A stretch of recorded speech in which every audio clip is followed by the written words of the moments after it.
વલ્લભાધીશ. એક નાની વાત, 40-50 વર્ષ પહેલાંની સાચી બની ગયેલી વાત. એક ગિરજાદેવી કરીને બેન હતા.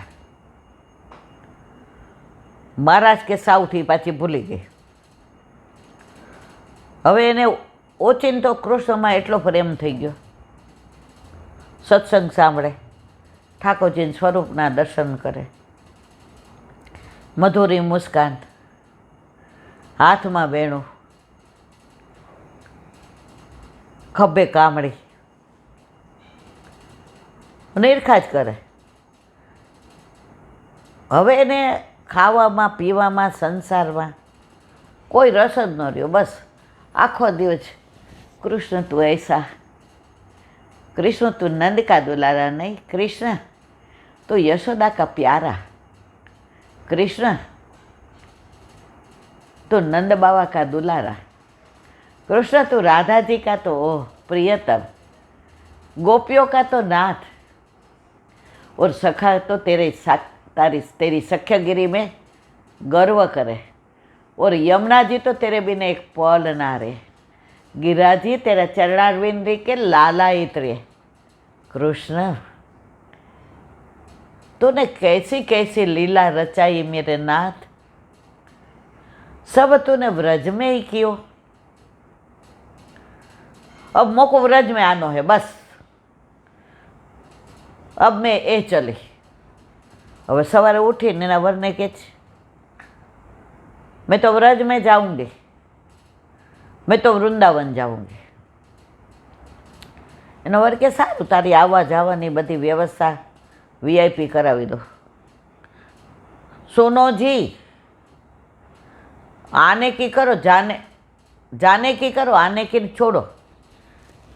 क्या बोलती हो भाग्यवान गिरजा, अब मैं हमेशा के लिए ब्रजवास करना चाहती हूँ, मौको तो वृंदावन में ही रहना, या गोकुल या बरसाना या नंदगांव कहीं भी करूंगी ब्रजवास। एना वरे 2 દી बहु समझावी, न खावू न पीवू न बोलवू, अने एवो ज्वर चढ़्यो, ज्वर एटले ताप, ठाकोरजीना विरहनो ताप थयो। डॉक्टरे कीधुं कोई रोग नहीं, हवे ताव उतरे एवी अमारी पास कोई दवा नहीं। समझी गयो एनो कि आने विरह आनो ठाकोरजीने। ब्रज में वृंदावन जोयुं तो त्यां पेला उतरी गया, एना वर मूकीने आवी गया। धंधो एवो विशाळ हतो। राधा रमणना मंदिर में गया, बस ठाकोरजी निरखा करे, ठाकोरजी सामे हसे, ठाकोरजी जाने अहींया बिराजी जाता होय एवुं फील थाय, ठाकोरजी एने जाने जतावता होय स्वप्नमा एवुं एने फील थाय। हवे उठीने रोज आवी जाय। एक दिखी जाने सपने में आते हो, आप मुँह को स्पर्श करते हो, मेरे को नहीं करने देते, यहाँ आती हो, यहाँ बैठ जाते हो, जरा देखने जाती हो, बराबर बैठे हो, छलिया छल करके चले जाते हो, अब नहीं आऊंगी जाओ। ठाकुर जी क्या तो रूठी जाशे, हवे आने कंईक आवी लीला बतावी पड़शे कि आ मने छोड़ी न जाय, बधाने मारा विना न चाले, मने मारी गिरजा अहींया हवारे न होय न हाले। એટલે ગુસાઈજી બીમાર પડ્યા, એનું નામ નીલમણી શંકર। આંખો બંધ કરી કે गिरजा को बुलावो, गिरजा को बुलावो, गिरजा को। હવે गिरजा तो गुस्सो કરીને ગઈ હતી। એક વ્રજવાસી આવીને કહ્યું, गिरजाजी ये गुसाईजी बीमार पड़े हैं, चलो आपको। मैं कहाँ जानती हूँ, अरे नीलमणि जी को नहीं जानती क्या? मैं किसी को नहीं जानती, मैं राधा रमण को जानती हूँ। राधा रमण में जो पुजारी है ना, वो लाड लडाते हैं, वाह बोला, मोको क्या काम नीलमणि को, मोको तो राधा रमण को काम। अरे नीलमणि बोलते हैं कि गिरजा को बुलाओ। गिरजा कहाँ है? राधा रमण के चरणारविंद। हो छलियो, इतो नटखट कपटी, मैंने बोल दिया तो कब नहीं आऊंगी, तो नीलमणि का बहाना करके मिस करके मोको बुलाए। देख लिए तेरे, अब देख, बुलाता तू है और बहाना करता है नीलमणि का। मन में थयो क्या कलयुग में कई डायरेक्ट तो मन बोलावा न आवे ने। दौड़ती गई नीलमणि जी पासे जईने कि गिरजा जी आ गई, गिरजा जी आ गई। गिरजा जी माथे हाथ मूक्यो। हाँ बाबा क्या बात है? राधा रमण जी मंद मंद मुस्काया। तो મને છોડીને ગઈ તી તારે આવવું પડ્યું ને? આનો બુખાર ઉતરી ગયો। નીલમણીજીને એકદમ બુખારે ચડ્યો તો, ઊભાય નહોતા થઈ શકતા। બધાએ કીધું કે વૈદ્ય ઠાકોરજી કે આનો વૈદ્ય गिरजा છે, એ આવશે તો હું પ્રસન્ન થઈશ અને આય રાજી થઈ જશે। ઊભા થયા। गिरजा आ गई तू? बेटा बहुत अच्छो काम किया, अब मोको बराबर है मेरो श्रीअंग। राधा रमण जी इशारो कर्यो। केम? आवी गई ने मने छोड़ीने, अब मोको छोड़ के कभी मत जाना। आवो प्रेम आ 40-50 के 60 वर्ष पहलानी साची बनी गયેલી હકીકત છે। મારા વાલા, વ્રજમાં આજે પણ આવું બને છે।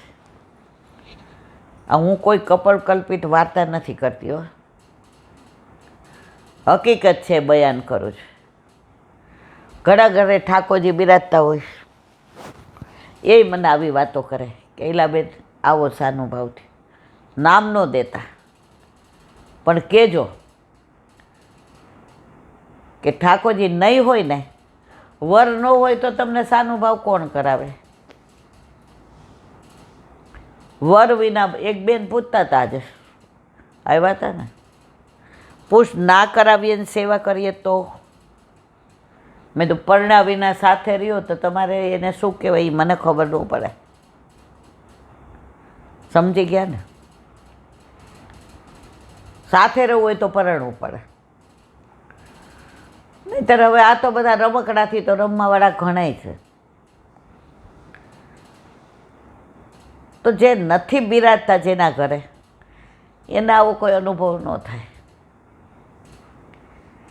યા કોરોનામાં એક બેન કે હું 8 યામના દર્શન કરવા જતી હતી, હવે ઈલા બેન શું કરું? હવે તો દર્શન થતા ને, તમારા ઠાકોરજીને કરવા આવું? મેં કોરોનામાં મારા ઘરે તો અવાય જ નહીં। એ આવે એનો વાંધો નહોતો મને, પણ મારા ઠાકોરજીને દર્શન કરે એની સામે વાંધો હતો। હવે એને એવો તાપ થયો, કોરોના પૂરો થયો ને બેને પુષ્ટ કરાવી લીધા। કાં હવેલીમાં બેન તો 8 યામ કરતી હતી, 3 વર્ષ તારો મેળ પડ્યો। અમારા ઠાકોરજી તો રાજી થતા હતા, હા કોરોના આવ્યો, હવે આ કોઈ બહાર તો જતા નથી, મારી પાસે ને પાસે રહે છે, બાબાએ રહે ને, ભાભી રહે ને, ભાઈએ રહે ને, છોકરાએ રહે, અને પાછા ઘડી ઘડી કહે હે સત્સંગમાં બેસે। જાય ક્યાં? જખ મારીને બેસે। બહાર જાય કેવી રીતે? બહાર જાય એટલે પોલીસ પકડે। એકવાર ખબર છે, હું ગઈ હતી બહાર, તમે હતા, મેં કીધું હાલો નલા ગભરામણ થાય છે એક જરાક, ત્યાં તો પોલીસે પકડ્યું। તમને આ ઉંમરે આ બહાર નીકળ્યા? એ માવડી તમને કાંઈ થઈ જશે તો અમને માફ નહીં કરે। મેં તો ભાઈ હવે જાઉં છું, જાને। ના તમે ગાડીમાં બેસી જાઓ। મેં કીધું આ રહ્યું મારું 4થો જ બંગલો છે, હા તો આમ ગાડીમાં ઊભા છીએ, જાઓ। અંદર આવ્યા એટલે પાછું ખખડાવીને પૂછ્યું, આ તમારી માં છે ને? યાદ છે ને તમને? તો તમારા ગમે એવા નિયમ હોય ને, હવેલીના ન આવેલા અમારા ઘરમાં અમારા ઠાકોરજી અમે જે એ જલસા કર્યા, જે આનંદ કર્યો છે. ઓલું ચંદન ઘસવાનું હોય તોય ઝઘડે, હું કરું. અત્યારે કેવું પડે, ઘસી જ ગયો. એમાં આરાધ્ય થોડો હવે વહરી ગયો છે. ક્રિકેટ ને રમવું ને સોસાયટી ને ઘણું દુઃખ થાય. પણ હવે છોકરાઓ રમત તૈયાર થઈ જાય, તમે શું કરી લ્યો? ખીજાય તો પાછું એકાદી વાર્તાય ક્યાં આવીને બા કહું સમજી જાય કે હવે બા બગડા છે. પણ હવે શું, છોકરાઓ રમત તૈયાર થઈ જાય પછી હવે સગુનને 10મું ધોરણ, એ આ તૃપ્તિ જાય યોગામાં, આકાશ જાય ધંધે, હું તો રતન્યો, આપણે બે. બસ આપણે તેટલું ઈચ્છીએ, આપણી વિનંતી ત્યાં સુધી જીવાડજે જ્યાં સુધી સેવા સ્મરણ સત્સંગ છૂટે નહીં. બાકી હવે અહીંયા કાંઈ બાકી રહ્યું નથી. શું બાકી છે? પહેલાંય નહોતું મારા વાલા, પણ પહેલાં સમજા નહીં.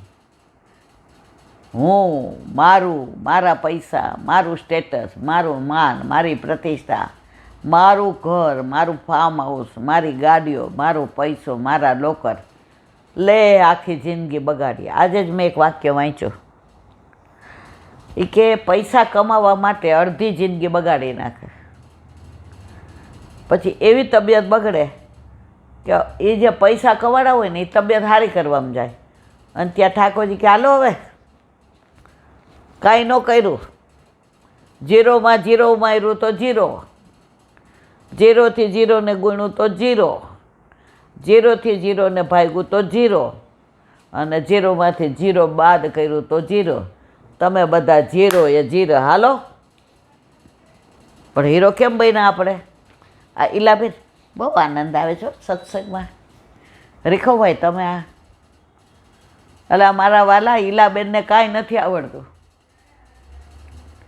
પહેલાંના ઈલાબેન જોયા હોય ને તો તમે રસ્તામાં જોયા હોય તો રસ્તો બદલી નાખો, બાપા કંઈ કહેવાય નહીં હો આમનું, ગમે ત્યારે આપણને લઈ નાખે. જ્યાં આપણને જોઈને રસ્તો બદલે એવો સ્વભાવ હતો.